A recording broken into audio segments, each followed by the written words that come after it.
Welcome to Nacho Fitness Coach, the podcast where we focus on what actually matters and let go of everything that doesn't. We talk workouts, food, mindset, and health without turning fitness into your full-time job. Because you have a life outside of the gym. And your body deserves better than extremes. I'm Caleigh. I'm Sara.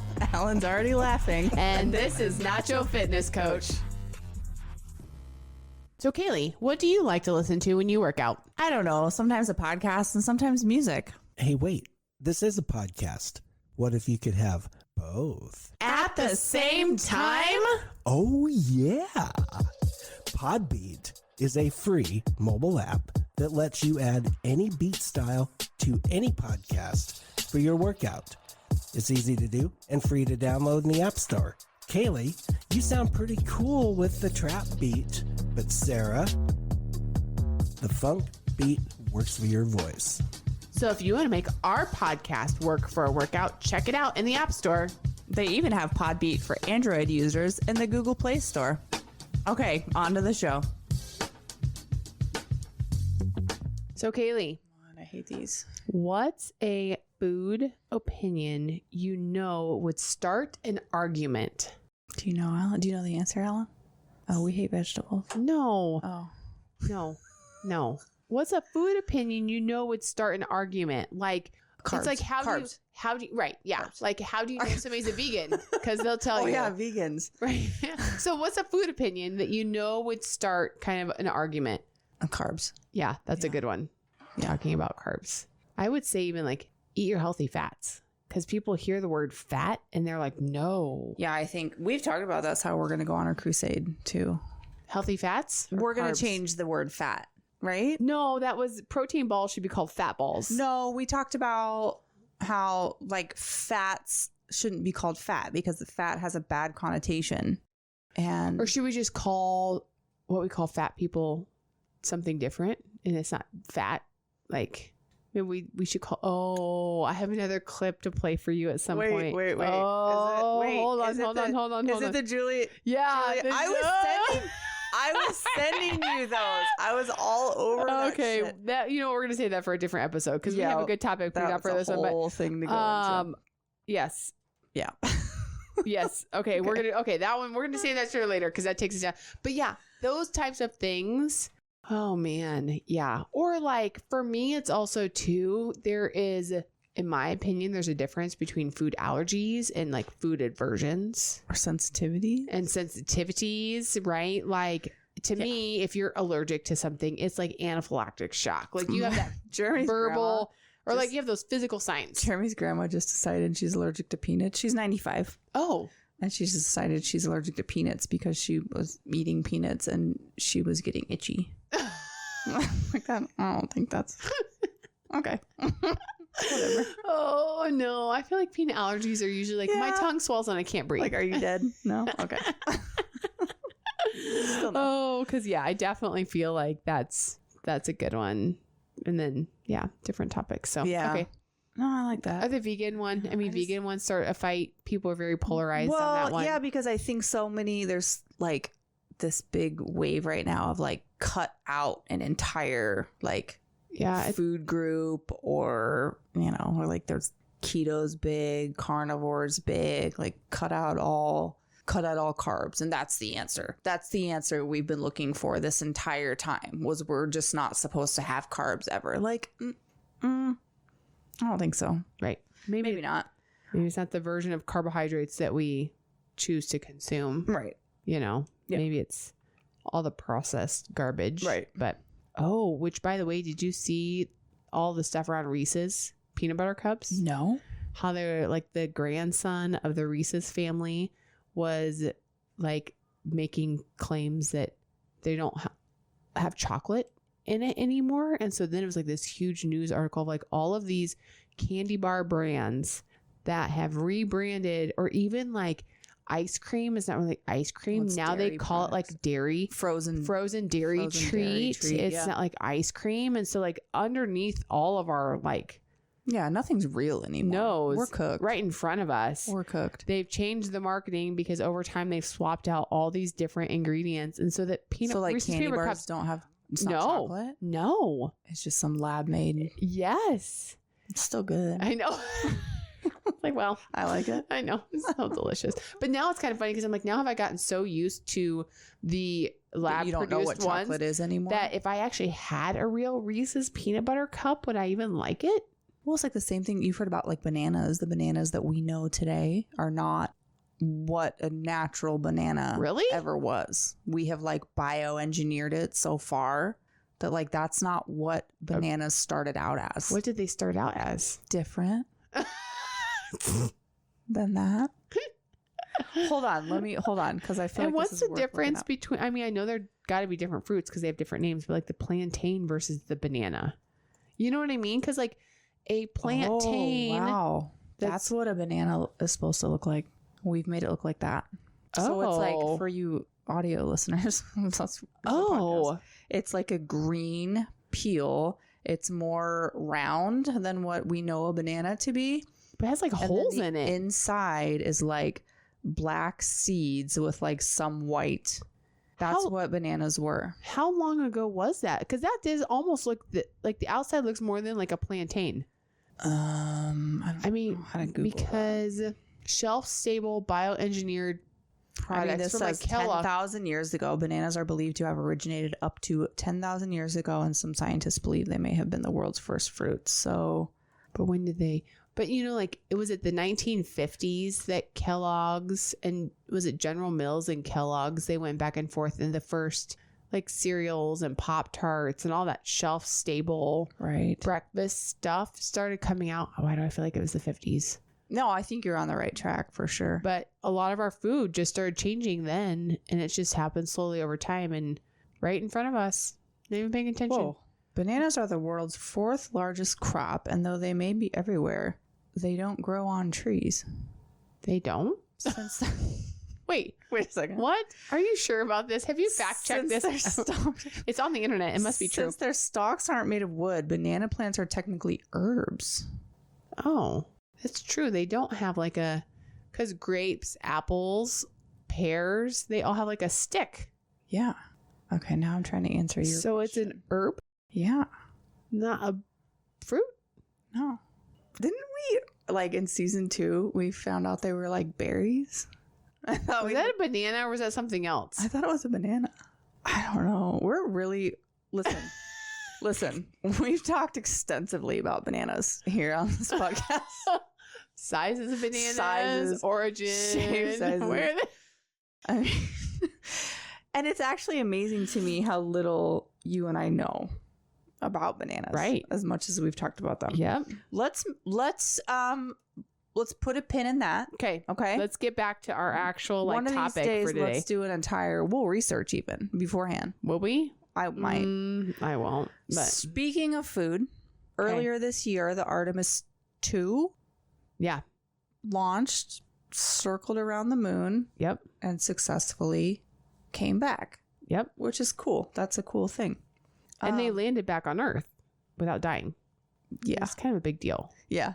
That reentry stuff. Have you seen those videos too? Of there was iPhone videos. That's wild. Crazy. Yeah. Okay. So anyway, back in season 5, 6, we had a guest on the show, Andres Ayesta. He is Andreas. There's no A. Oh. We love him anyway. He was really great. He is a dietitian. Yeah. And he also did a little experiment where he did a whole foods diet for a period of time, and then he switched to a carnivore diet just for the sake of science and finding out. Yep. So he had a post the other day, which I thought was really interesting, about the space diet. Yep. What the astronauts ate in space. Right, because they couldn't even pour water out. Like I saw a video of one of them trying to pour water. And no, they're in space. Yeah. There's no gravity. Right. So it's like. So he looked at what they spent millions designing the perfect diet for these 4 astronauts. Okay. And what all that entailed. So he said he wanted to look at it from a dietitian's perspective. And he said it looks like they have a pretty fun menu. But you wouldn't think so. Right. He said the Artemis 2 crew has 189 menu items: barbecue brisket, mac and cheese, cookies, Nutella. These astronauts are not skipping seed oils or eating only organic. They're eating real food they enjoy inside a system that's tightly controlled for performance. Here's what a flexible diet actually looks like. So do they actually have this food on board, or did they have to like No, they freeze-dry had to DoorDash it every day. Stop. But I'm like, was it freeze dried or was it like actual fresh? I don't know. Like, Maybe we'll find out. Okay. I haven't done my research here. So barbecue brisket, mac and cheese, cookies, and their nutrition plan is better than yours. Probably true for me. Probably. Protein is non-negotiable. NASA requires 1.2 to 1.8 grams of protein per kilogram of body mass. Mm-hmm. If NASA won't send someone to the moon without hitting their protein, why are you skipping yours? Mm-hmm. Oh. Fair point. So 189 menu items, 4 astronauts, 10 days. NASA doesn't leave nutrition to willpower. Every calorie is planned, every macro is tracked, and every meal is personalized to the individual astronaut. So it's not even like, split 4 ways. Sure. Like there was a woman up there. There's different. They all have different bodies. Right. So it was tailored to each individual astronaut, which is cool. Why can't NASA do my diet? Why is that necessary, though? Was there some sort of reason behind dialing it in that much? I mean, I just think the performance level of like what they have to do like in space, like it has to be completely optimized. Like, so they is have it to from be like at an oxygen peak. standpoint or health? You know what I mean? Like, why? What was there a very specific reason other than like it's healthy? I think that's or was why. it to manage like bowel movements and maybe that kind of stuff? Like, I wonder how. Maybe. I mean, it's NASA. Everything's got to have a system. Like, nothing. It's science. Nothing. Right. That's what NASA means. That's what NASA means. It's just science. NASA means science. Duh. Okay, maybe this will. Calories are individualized. Each astronaut eats between 1,900 and 3,200 calories per day. Not the same number, not a blanket 1,500 calories for everyone. It depends on the person, their size, their activity, their role. Your nutrition plan should be the same way. Real food, not restriction. Oh, wow. So they had 58 tortillas, 5 hot sauces, and 43 cups of coffee. Fun fact. That's what they consumed, or that's what they had on board? I think that's both. Oh, okay. I don't think they consumed everything. Well, and I'm sure they probably had 43 cups of coffee. Well, yeah, in 10 days. They had to 4 of them. They had to probably also make sure that there was a certain weight, like, of the ship, right? Like, they probably had to be very specific on the calculations of how much they had on board. Yeah, I think you're overthinking this a little bit. Am I? Yeah. Okay. I think his point is, like, while it was very individualized and like specific, they also like it wasn't like carnivore. No, it wasn't right. Like, it was super balanced. It wasn't diet. like organic. Real food. Yeah. You know? Oh, honestly, that would probably be another thing that would start an argument. Just talking about organic foods. Like, if you told somebody right that organic foods were like a farce, for example. Some people would lose their mind on that. So yeah, NASA doesn't ban food groups. They don't do clean eating only. They build a flexible, framework where astronauts eat foods they enjoy within a structure that supports performance. That's flexible eating with a system behind it. I like that. Because NASA means systems and science. Does it? What does NASA actually stand for? National Astronautic Space Association. NASA. Oh, National Aeronautics and Space Administration. I was really good. You were like close. 2 for 4. I mean, now once I've heard that rings a bell. I'm sure in elementary school we learned that, right? All right. Flexibility over rigidity. Astronauts don't eat on a strict schedule. They eat when the mission allows. You don't need to eat at 7 a.m., 12 p.m., and 6 p.m. to get results. You need a structure that flexes around your real life, not one that breaks the first time your schedule changes. So I like that. Those are wise words. Those are wise yeah, words. for sure.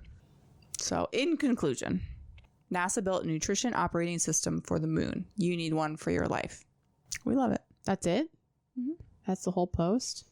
Oh, sorry. Oh, okay.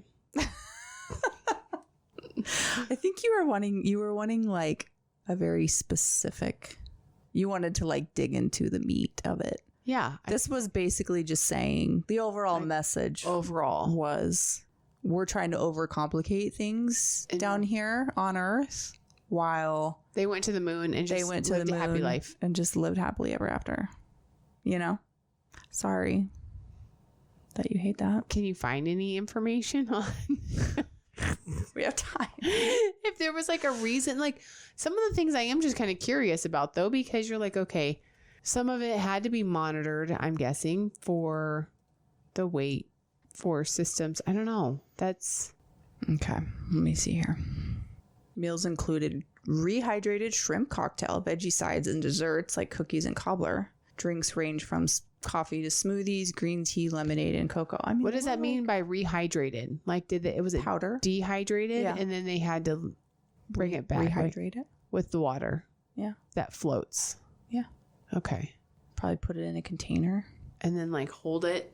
Okay. Here, you might like this. Might appease you. Okay. I don't know. Just what nuggets of information can we write out? Crowd. Okay, so with that, we're going to take just a quick little ad break. Be sure to check out our website at nachofitnesscoach.com where you can purchase merch and listen to all previous episodes. If you're enjoying our podcast, please subscribe and leave a 5-star review wherever you're listening. Okay, we're back. Food selection for Artemis 2 considers shelf life, food safety, nutritional value, crew preference, and compatibility with Orion's mass, volume, and power requirements. Foods must be easy to prepare and consume in microgravity, minimize crumbs. You didn't think about that, did you? Oh, no, but that makes a lot of sense. And remain safe and stable throughout the mission. Because they don't want the crumbs to get up inside like the console and the controls and everything. Well, yeah, because I feel like a cookie crumb hits your eyeball. Yeah, that would hurt. Floating around. Let me feed you this little tidbit. Okay. Let me see. Now we're getting to the real stuff, right? See if I can please you here. Let's start with drinks. Okay. There are more than 10 types of drinks on the ship, with coffee being especially popular. The astronauts are powered by 43 cups of joe on this mission.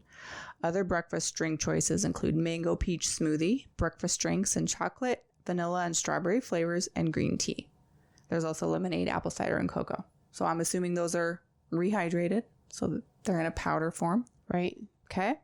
One of the astronauts described the rehydrated shrimp cocktail as actually pretty tasty, quote unquote. Okay. All right. I don't feel like this article talks a lot about the nutrition. You can find granola with blueberries, breakfast sausage, vegetable quiche, tropical fruit salad, and wheat flatbread. To whip up a decently balanced and nutritious breakfast. Was there a kitchen on Artemis? I don't think so. So how did they... They probably had like a cupboard. Was it just water and like they remixed it? Very small space. Yeah. So are they like pouches that we're talking about here? Probably. Like just getting water inside of a pouch and then... Yeah. You don't know. You're guessing. Was everything cold? Did they get to warm anything up? There surely wasn't a refrigerator. Or a microwave. So... I don't know. All the articles I'm seeing are just talking about the barbecue beef brisket and cheese. Oh, spicy green beans. Okay. I mean, if on your own time, I would want to dig into this a little bit more. There are videos, like I see a video right here on how to eat in space. Space food is a diverse, rehydratable, and heated using a briefcase style warmer. Oh, see, so they do have a warmer on board. Ensures it's safe, nutritious, and tastes good. So if you wanted to delve into that on your time. I won't. This is enough to be intrigued and just be like, oh, yeah, that makes a lot of sense. I just thought that was interesting. Just especially like the tailoring per astronaut and or recognizing that like astronaut A needs X amount of calories while astronaut B needs X amount of calories just based on their activity level, their size. You know, they weren't just like, if you go to space, you get here's your 1900, calorie diet. Did I also see that there was a gym or something that they could do to exercise on it? Why do I feel like I saw that at some point, that there was something that they could do for like physical activity? I'm sure there probably was like a track system or something. I don't remember. I feel like I saw something like that. But did they have, see, I missed the whole reentry part. Did they like walk okay? Like after you were not in gravity for 10 days? No, I think they have to reacclimate. I know because while all that was going on, Jeremy and I watched a documentary about Apollo. Yep. One of them. I think it was, it was the ones that like went to the moon. Yeah. And I think we actually watched 2 because we watched Apollo 13 was the one that made it to the moon, right? Apollo 11 had issues, couldn't land on the moon. Also, I'm going to be very honest with you right now. When all that was going on, first of all, until I jumped in the car one day and my kids had gotten out of school and my 11-year-old was like, the Artemis 2 is launching today. And I was like, what's that? Yeah. They saw nothing about it. First, I heard you were in about school. I know. Same. So we turned it on. We watched it like on the way to Grand Island. And I was like, where are they going? My husband's like, to the moon. I'm like, oh, shit. Okay. Yeah, cool. I had no idea. And then I like kind of hyper fixated. I was like, this is cool. We're going back to the moon. Well, then I found out we're just going to go around the moon, do a little flyby, which is cool. That's cool. So then it got me thinking about why haven't we been to the moon in 50 years? Right. Why do we just went one time and then they were like, we're good. Come to find out. We never went. It was all a set to begin with. That's what I think. But come to find out, we went to the moon several times. I didn't know that. People have gotten off and like walked on the moon? Oh, really? There was like 3 or 4 missions after the initial, Buzz Aldrin and Armstrong. Whatever. Armstrong, Aldrin. No. Buzz, Armstrong. Yeah, whatever their names were. We learned it all in elementary school at some point. It was Buzz Aldrin, but what was the first man to land on the moon? Neil Armstrong. Yeah. I'm like, nah.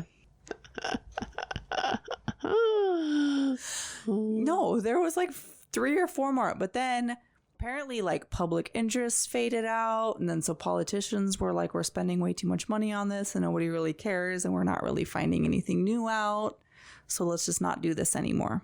I'm sure the missions are expensive. Slightly. A little pricey. Because is it always just Americans too that go? Oh, Russia goes, China. Oh, but not to the moon. They have the ISS, International Space Station. Oh yeah.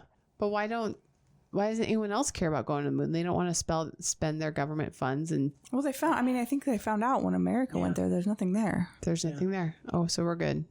But now, I don't know what we're doing now. Because moon base. Yeah, so now they're going to build a moon base so that they can actually put people on the moon with the idea is to get us to Mars. Yeah. So the moon is like, let's get to the moon, send a few people, study, stay there a while, fuck around and find out, basically. See if we can get to Mars so we can go inhabit Mars. 6 months to Mars. That's I don't know, how long dude. It would take to get there. Wow, that's wild. So that's where we're at on that situation. 6 months. It took us 10 days to get to the moon and back, but it would take 6 months just to get to Mars. Get to Mars, yeah. Would you go? No, I would not. No. But isn't it crazy to think, though, that the universe is that big? That's just our solar system. I know. Oh, I know. But like, it breaks my brain. You can't even like. You can't wrap your head around. No, that's wild. It's infinite. It is. What if there was like an imminent threat, like Earth is going to be like there's a Jupiter-sized meteor heading towards the Earth, and we know that the Earth won't exist anymore, and they're like, your number was called. Just you, not your family. Mm-mm. You just stay here. You just chill here. Yep. Mm-hmm. What if it was your family? No. And they could all go. Then I'd stay. Yeah. That'd be their choice. Bye.